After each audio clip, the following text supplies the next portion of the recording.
Welcome to the 21st episode of the series Decolonizing the Mind, the Final Frontier of Colonialism. This series deals with the chapters from my book Decolonizing the Mind, and one basic element is the view of the world through the lens of civilization. I dealt with Western views of civilizations, China, Russia, and today I'm going to talk about India. But as usual, I give an overview of the situation in Palestine during the last week. The United Nations General Assembly voted overwhelmingly for a ceasefire. Shame on the US and some European countries that had voted against, and other European countries that have abstained. 19,000 Palestinians have been killed, of which 70% women and children, and the heavy fighting is still going on. And the aim of destroying Hamas apparently is not near in sight for Israel, because the resistance is still able to sending rockets to Jerusalem. And last week, three captives were killed by the Israelis themselves. And they came out with white flags, shouting in Hebrew, "Help, help," yet the Israelis killed them, mistaking them from Hamas fighters. Tells you something about the level of desperateness among the Israeli occupation forces. The families of the hostages are crying out for peace and negotiations, but Hamas has made clear that there will be no negotiations until the end of the war. Now, let's go to India. India will become a superpower, like China, because of two elements. One is the sheer size of its population. It's like China, the two largest population by far in the world. And with that large population comes an economic base of human resources. Once the infrastructure is there, these human resources, and in India, 50% of its population is below 25 and 65% below the age of 35. China has an aging population. But if the technology, the physical infrastructure, the education, and the entrepreneurship develops, then India could be a huge superpower in the world for a century to come. And the other element is it has an ancient civilization that has a lot of contributions to make to a new world civilization. Look how big the difference is between India and China on the one hand, with 1.4 billion people, and the next coming is United States with 360 million people. Countries with a large population will play a leading role in the future once this population can be mobilized with appropriate technological infrastructure and education. If they are mobilized because of their size, they will become big partners for the future. And I'm talking apart from the United States, followed by Indonesia, Pakistan, Nigeria, Brazil, Bangladesh, Russia, and then Mexico. These are countries with 2 to 300 million people. Now, sorry. If you look at the land area, countries with big land areas and large population, also the land area will play a role. And the country with the largest land area is Russia, with almost 17 million square kilometers, followed by Canada, China, US, Brazil, Australia, India, Argentina, Kazakhstan, and Algeria. Now, the Indian civilization is 5,000 years old. It started in the Indus Valley in northwest India and Pakistan. And it is so old, and yet the sacred texts of Hinduism are still used today, and a lot of the elements of that old civilization, including culture like music and classical music, Indian classical dance, are thousands of years old. The sacred texts of Hinduism still used today are the four Vedas. Vedas means knowledge, and they were constructed 1500 before Common Era. It contains hymns, poems, prayers, and religious instructions and rituals, and they are used until today still. The fourth section of the Vedas, the Upanishad, 108 parts of it, was constructed somewhat later, 800 to 300 BCE, and deals with the treatment of the soul, the philosophical treatment of the soul. And then you got the Puranas, the ancient verses, 700 BCE, which deals with the history of the universe from creation to destruction, cosmology, geography, and Hindu philosophy. And many of these texts shouldn't be taken literal, they are symbolic. And you have to understand the symbolic nature of it to understand the text. And then you have two major epics, the Mahabharata, the great epic of the Bharat dynasty. The name for India is Bharat. 400 BCE, an epic story of 2000 verses that contains philosophical and devotional material on the purpose of life. An important part of the Mahabharata, very much used today, is the Bhagavad Gita. It's an important chapter of the story with a value of its own and deals with the relationship between war, struggle, family, and duty. And then you have the Ramayana, the journey of Rama, 700 BCE. It narrates the life of Rama, a prince of Ayodhya in the kingdom of Kosala, and it's a story of devotion, duty, the triumph of good over evil, and the moral value of duty. Both books are how-to guides, how yourself in realizing yourself in life as one with Brahma, and Brahma is the spiritual force. In Western knowledge, they don't have a term for it, and sometimes they call it God, but that's not correct. And a part of Hinduism, you have indigenous religions in India, Jainism, 900 BCE, of which the main pillars are non-violence, the truth is not absolute but relative, and asceticism, no attachment to material things. Then you have Buddhism, the teaching of Siddhartha Gautama, the Buddha, 480 to 400 BCE, and deals with how to live a life of spirituality and liberation of the soul.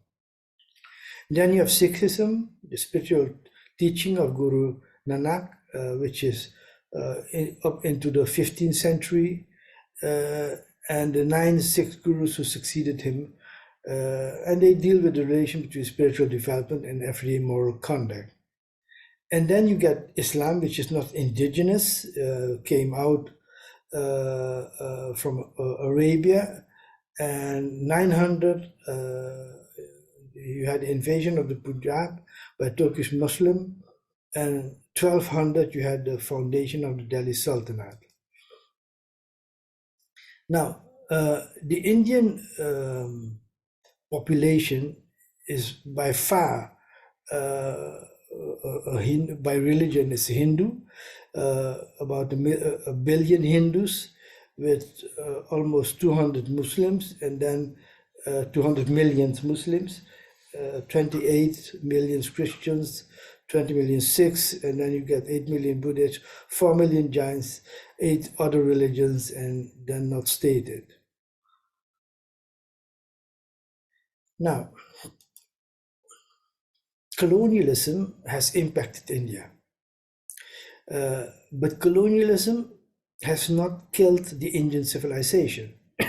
The philosophical ideas about humans and society articulated in Hinduism, Jainism, Buddhism are very much alive. They try to suppress it, but basically their strength till today is evident. Islam and Christianity were not homegrown in India, but were introduced mainly by traders, Islam especially, and later through military conquests that enabled conversion. Now, the difference between British colonialism and the conquest of Muslim foreigns are important for the discussion today. Difference is the social fabric of India today. Muslims became part of the Indian social fabric after the demise of the Muslim empires, but the British were never part of the Indian social fabric. After the demise of British colonialism, they just left India. The educational system in India is based on Western knowledge, not on Islamic knowledge. So the impact of Western knowledge is much, much bigger than Muslim knowledge. The economic exploitation, the Mughals stayed in India and the economy was based in India when India had 25 to 28% of the world GDP until 1800, while the British siphoned out 45 trillion from India, according to calculations of Indian economist Utsa Patnaik. Now, if you look at the challenges for India to become a leading force in the world, I distinguish between the economic challenges, the political challenges, and the ideological challenges.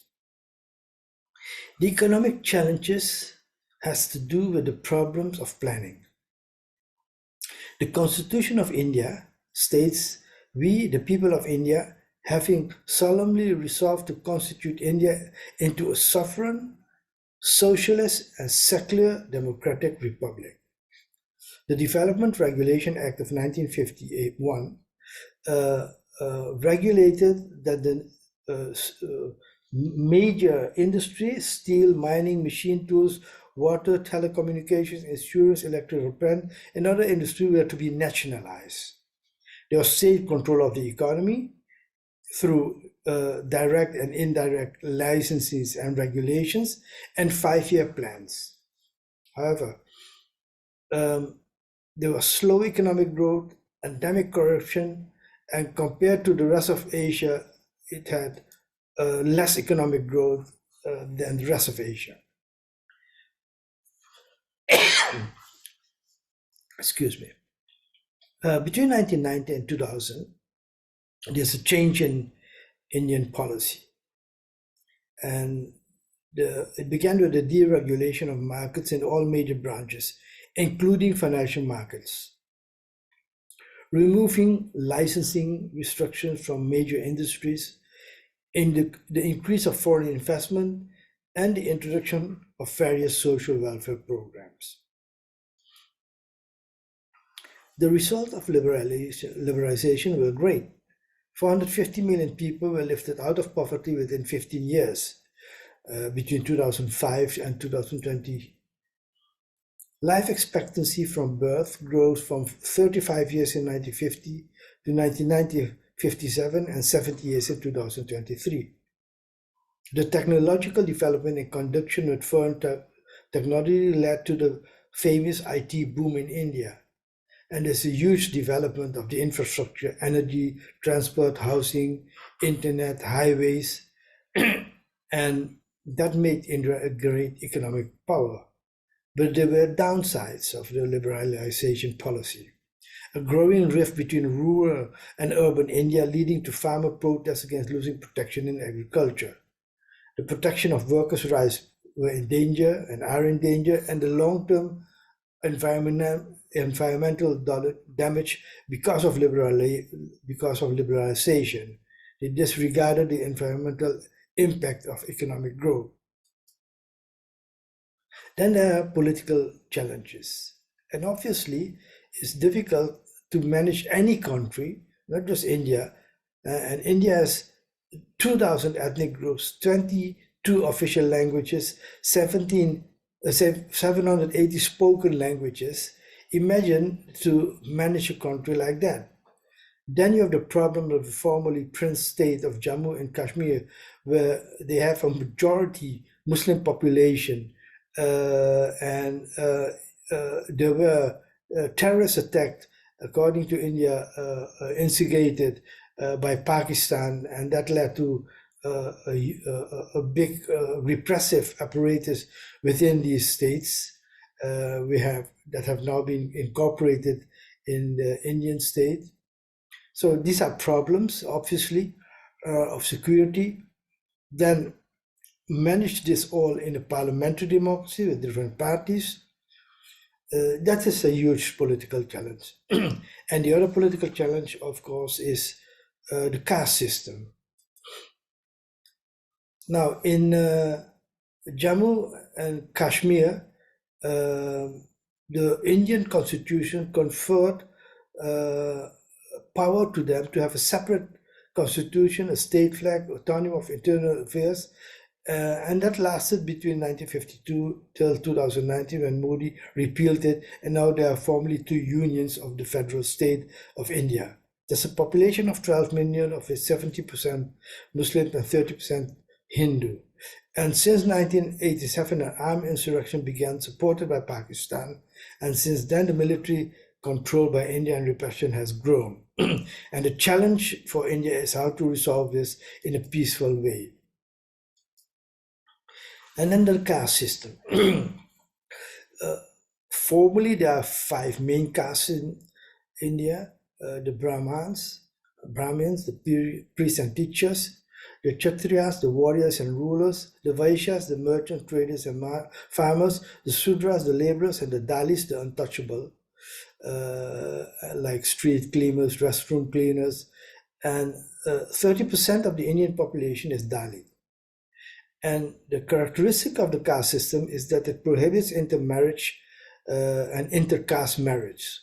And there's a hierarchy of superior and inferior castes. So there's a big discrimination and humiliation and dehumanization of the lower caste. And there's no vertical upward mobility. It existed during colonialism, British colonialism. After independence, the Indian government tried to combat discrimination through affirmative action. India had affirmative action before the United States, which got affirmative action due to the civil rights movements. And in India, a quota system was installed in education and public employment to uplift the lower caste. The cultural effect of the caste system, apart from the economic effect, are very much there, still alive in India. And then India has ideological challenges. India was a long-time progressive force in the global south, one of the leading countries in the Bandung Conference, was very independent from the two blocs, the Soviet and the US bloc. And now you see a rising self-confidence with a leadership position that they're going to take in the Asian century. The 19th century was characterized as a British century because Britain dominated the world through colonialism. The 20th century was characterized as the American century, where US dominated the world through economic and military power. And the 21st century is characterized as the Asian century, where Asian economics and culture are dominant in the world. And the Asian century would be the century of China and India if they work together rather than work against each other. That is the challenge for the future. And one of the problems in the challenge is the philosophy of Hindutva. Hindutva has a combination of anti-colonialist rhetoric with Islamophobia. And that Islamophobia weakens its authority in the world, where they had an authority because of anti-colonialism. And in the stand in Palestine, where Modi unconditionally supported Netanyahu, the whole image of India as a progressive force, was destroyed. And many people couldn't understand why India took this stance. But you have to understand that Hindutva is an Islamophobic philosophy, and that's what drove the political stance of Modi.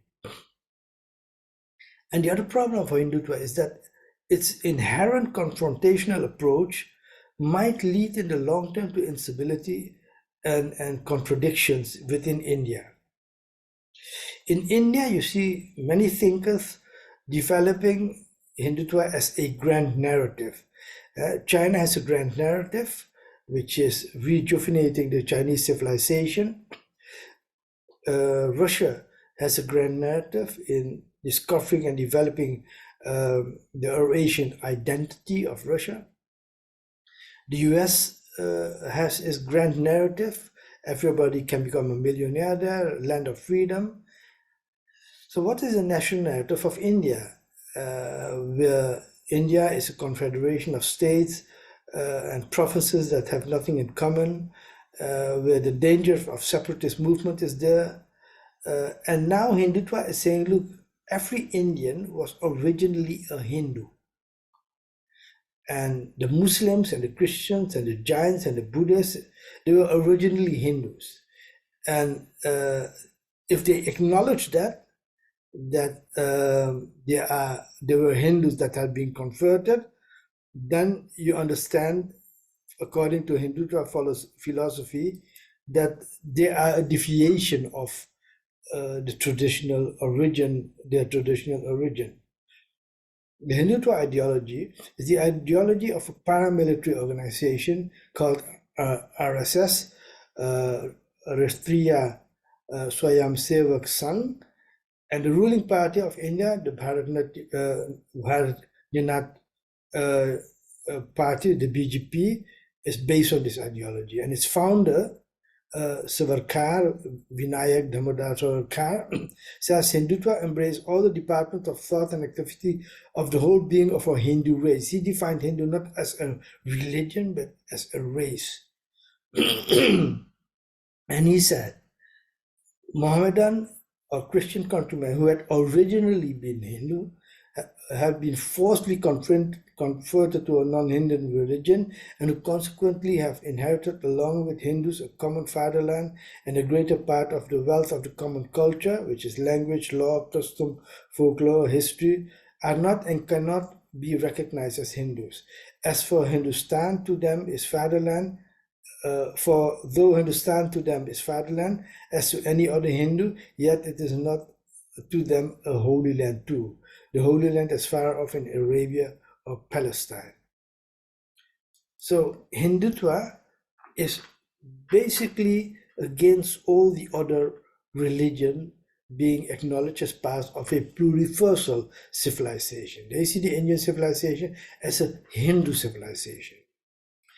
And an author, Sai Deepak, gives Hindutva a decolonial twist in his book, and he says that India, that is Bharat, and Bharat indigenous identity must be traced to a period before Islamic invasions, Middle Eastern colonialism, that is how he calls it, and European colonization. And the Hindu religion was the glue that bound the civilization. So he doesn't see the Indian civilization as a pluriversal civilization, but as an exclusively Hindu civilization.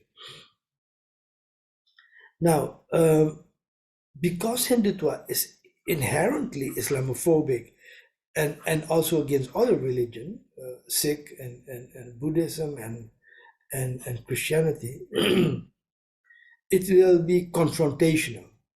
And you can see it in the war in Palestine, that the position doesn't stem from a moral and political judgment, but from a Islamophobic judgment. And that will hurt India in the long term to become an independent leading force in the 21st century. And it's comparable, Hindutva, with Wahhabism in Islam, where you have a similar line of thought of confrontation instead of dialogue. And that will lead to violence, and violence will lead to instability, and instability will lead to economic decline. So the next episode, I will talk about the West Asian narrative, West Asia, formerly Middle East, and I'll go into specifically the historical narrative in Islam on the civilization, Saudi Arabia, Iran, also on Wahhabism. Now, if you want to look up in the book how I discuss India, look in the index on India and you'll find it. And you could download this PDF of the PowerPoint at my website, www.sandahira.com. If you want to support this channel, subscribe it, like the video, share it with friends, families, and colleagues, and encourage them to subscribe and like it. Get involved in discussion groups, and if you are able to make a donation, look at sandahira.com how to do that. Thank you for watching this episode, and I hope to see you the next episode.